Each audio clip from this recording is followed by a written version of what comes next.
Hey guys, my name's Dylan. Something that shocks most people is I'm only 19. I know I look older.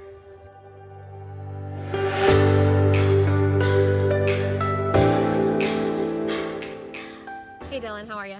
I'm doing good, given that it's a Monday. It is Monday, and boy does it feel like a Monday. Yeah.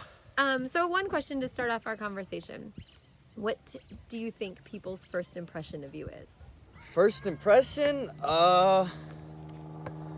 I don't know. I'd imagine they think I'm kind of tough. I'm really not. I'm honestly kind of sensitive, but I feel like this big scar on my face gives me kind of a rough appearance, you know? Yeah, maybe the tattoos. Yeah, maybe it's a wave, kind of beats you. Not that menacing, but the scar is. So tell us about the scar. It's a reminder every day I wake up not to make stupid decisions. I got it about a year ago in a drunk driving accident, and I could have died. I was driving a car my grandpa gave to me, a 6'3" Bel Air, basically like an Impala, one of the lowriders, and I spent years fixing it up, had it for 4 years, and then got it in perfect condition and crashed it because I wasn't making good calls. It was the last thing my grandpa gave to me. I mean, he was passed when I got it, but it was one thing I had that reminded me of him, and spent years fixing it up, and then crashed it because I wasn't making good calls in high school. So you said you were driving? Yes, I was. And you made it through with just the scar? Yeah, it took me 6 weeks without solid food. I'm at home drinking liquid for 6 weeks. And I was lucky. I could have died. I mean, those cars they didn't put seatbelts in until about 64. And I didn't have airbags, Was anyone in the car with you? Yeah, I had a buddy with me. And, thank God he's all right. He's good. But, I made a mistake. I did something I wasn't supposed to, and I learned a great deal from it. Straightened myself up. And you said that happened a year ago? Yeah, about almost a year ago to this day. I'm gonna go out on a limb and say you haven't made that same mistake again. No, and I never will. I'm not gonna say probably never will. I could say for certain that I'll never do something like that again. As of right now, I made mistakes in high school, did things I wasn't supposed to. I don't do drugs. Now I'm clean, I'm sober. I'm doing the best I can to have a positive impact on those around me. You mentioned to me that you were speaking at a school today. Do you want to talk about that? Yeah, of course. Last Thursday I went down to a local high school, one that I attended. It's a little place called Vista Real, and I wanted to go in. I showed them my outline. They allowed me to speak there, and I just gave about a 45-minute speech and discussion on the dangers of drunk driving, alcohol, and drug abuse. My goal was to, see if these kids could learn from my mistake and educate them on that nobody's exempt from these type of things. You think you're invincible, but realistically, one thing I remember that one drug counselor told me after that accident, a speaker told me, was what sets you apart from the guy that OD'd when you're doing the same shit he's doing? Nothing but luck. You're alive and he's dead. And it hit me, and I realized you're no different than the guy that ended up in the wash if you're doing the same things he's doing. You're no better, you're no worse. The same thing could happen to you, and I'm gonna have to deal with my mistake probably till I'm 30. Wow. Nope. It ain't pretty. I look in the mirror, see a scar on my face. Nothing I can do about it. It's not going away. I'll have it the rest of my life. What were you doing that night? Partying. Having a good time with my buddies until it wasn't a good time anymore. Until I chose to drive when I shouldn't have. And plain and simple, didn't make it home. I ended up in the bed that wasn't my own. It was a hospital bed. And, parents never liked getting that call. Mine didn't. I couldn't see the disappointment in their face through the sadness that was, visibly apparent. My dad's a tough guy. He doesn't show many emotions. And seeing him cry, that was probably the only other time I saw him cry. aside from about 6 years ago when I lost my grandpa, which was his dad. Other than that, that's the only other time I've ever seen him upset like that. You mentioned a drug counselor and you mentioned drug use. Do you mind if I ask what kind of drugs you were doing? You know, I was making mistakes, and in high school, I had the wrong friends, plain and simple. I didn't kick it with the right group. I hung out with the cool kids. I was, cool myself.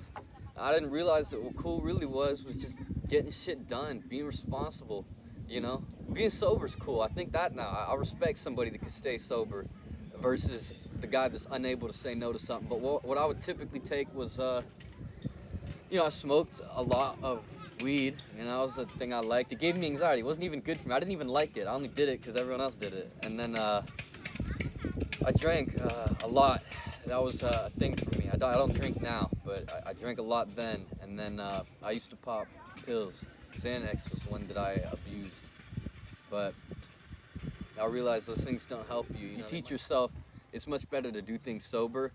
And once you get good at them, whether it's speaking or even talking to girls. That's what a lot of people do in high school is, you take these things to go out and party because you're shy, you're anxious, you got issues going up to whatever it is you're interested in. I struggled with that, and I find it much more rewarding to take a girl out for street tacos sober than stumbling up to her drunk at a party, slurring my words, hoping she'll go home with me. So, yeah. So that's kind of where I stand on it now, and I'm much more content with who I am with that. I respect myself more.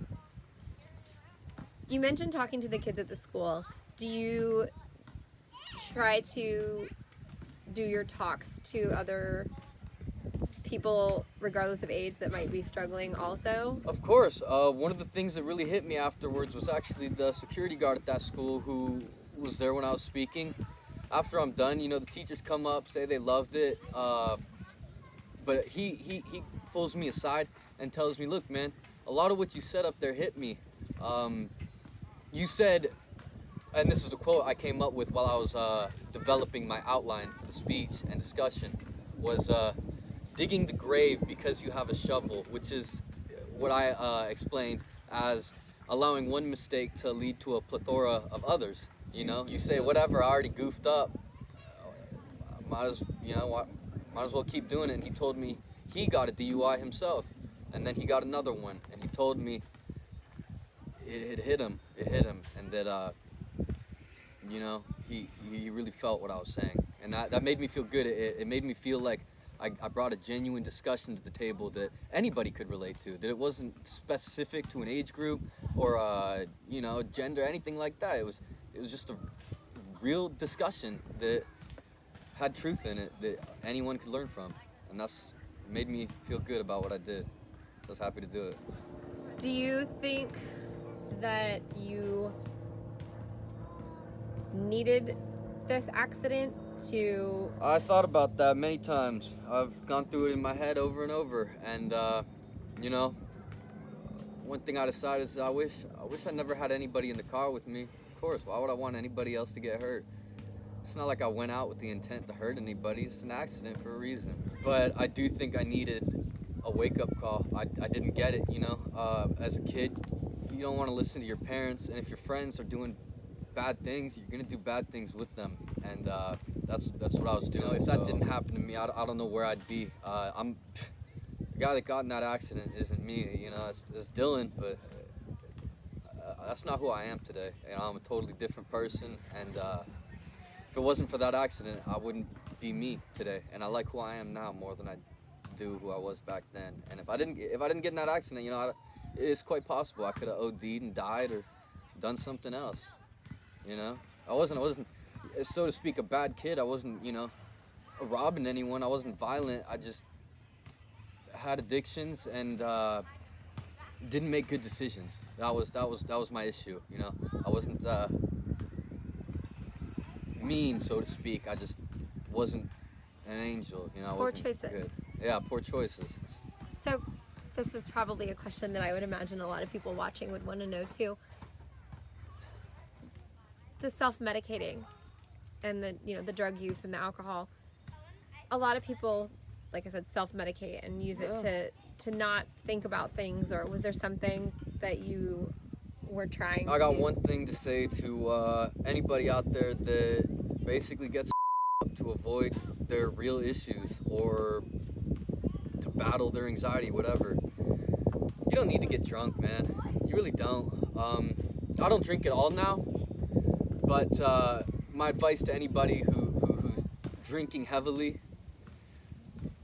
you should just be more responsible with it. You don't need to get drunk, man. You don't need to overdo it. You got to be more responsible with it, because doing things in excess is never good. Doesn't matter what it is, whether it's alcohol, weed, pills, you name it. You're not meant to be doing it. The human body wasn't created for you to F it up like that. So, if you're going to do something stupid, do it in a smart way. If you're going to drink, just drink a little. There's no need to kill a whole handle or chug a 30-pack of Coronas, you know what I'm saying? That's where I stand on it. You shouldn't self-medicate. I don't support it at all. I've learned my lesson through doing it myself. I couldn't do it responsibly, but I do think that, you should go talk to somebody, and if you believe you need a medication, they'll know what to give you. They're professionals. It's their job, So tell me, what is something that would surprise people to know about you? I think something that would surprise people that are just looking at me, that don't know me, or that see me when I'm out, is that, maybe two things. One, I'm actually sensitive. I'm a sensitive guy. Like, my friend Zane, who was in the other episode, he gives me, a little for it. I'm a sensitive guy. Don't let the scar fool you. I'm a softie, I like to cuddle with my dogs. I'm a little playful, whatever you want to call it, right? And then I think the other thing that would surprise them is I'm not stupid. I got a stupid image.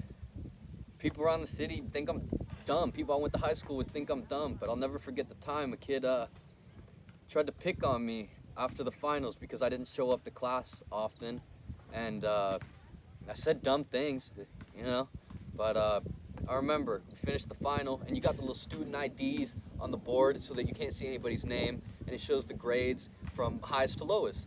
And the kid gets up, I'll never forget his name, Max, gets up and tells me, "What'd you get, Dylan?" And I stand up rather quickly and I tell him, "I got the best grade in the class, man. What about you? I don't see you up there, bro." And, it wasn't cool of me to do that. I should have reacted cooler. I was unhappy with the fact that he called me out like that and made me look like a fool in front of everyone in the class. But, I didn't show up often, and I got an A on the final. I'm a rather smart guy. I guess I'm saying it for myself, so it's not too believable, but I'm not dumb. People close to me will tell you I'm smart, I'm intelligent, but it's because sometimes I don't think before I talk. But when it comes really down to it, I'm a great guy. I'm nice, I'm smart, I like to think I'm funny, and I try to be the best version of myself, and I feel like my look doesn't represent that. Scar and tattoos don't exactly showcase that I'm doing everything I can to better myself, but I am. I believe I am. So now that you're out of high school, I think you mentioned to me that you were taking a couple classes at community college. What do you want to do?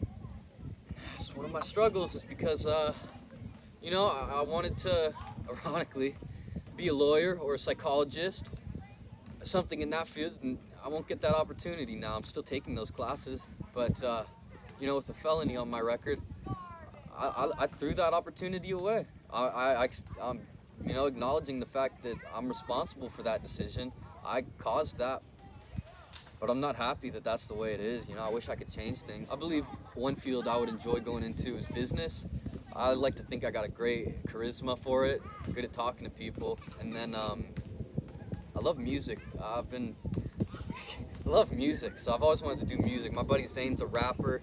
I play the drums rather well. I always used to look up to Travis Barker, the guy from Blink-182, and I've just always wanted to help him with something in his music. Or maybe I'll help him make his beats because I do the drums. I just bought an electric set, spent all the money I made at my pumpkin patch on that so I could devote myself to something I enjoy doing, because I think that's important, in life. You got to do something you enjoy, because if you're showing up to work every day and you don't like your job, that's not a satisfying lifestyle, The whole point of life is it's a gift. So take it as what it is and, enjoy it. Be responsible, but enjoy it, you know. I like what do they call it? Take the time to smell the roses? Yep, stop Something and like smell that? the roses, exactly. I like that you're redirecting your energy into something that you're passionate about. I like that. You can tell that you're really excited about that when you talk about it. I love it. I mean, it would be so cool to me to get the opportunity to do something like that in front of a whole crowd of people. They're watching me, you know, they're watching me. They're there for me. And they like what I'm doing, and I get the opportunity to put my energy into music and just kind of, you know, put my mood down on the skins, bang it out, and then I just thought that'd be really cool. I have one last question for you. God, answer. If you, as you're walking down the street, busy shopping center, and you could hold up a sign just to tell the people that are walking by one thing that you would want them to know about you in passing, what would it be? One thing I'd like them to know about me in passing, not a bad guy. I might look like one with the scar, but I'm nice. And maybe they know me because, you know, whatever they've heard about me. But, you know, that's not me. That's somebody else. That's not who sits before you today on the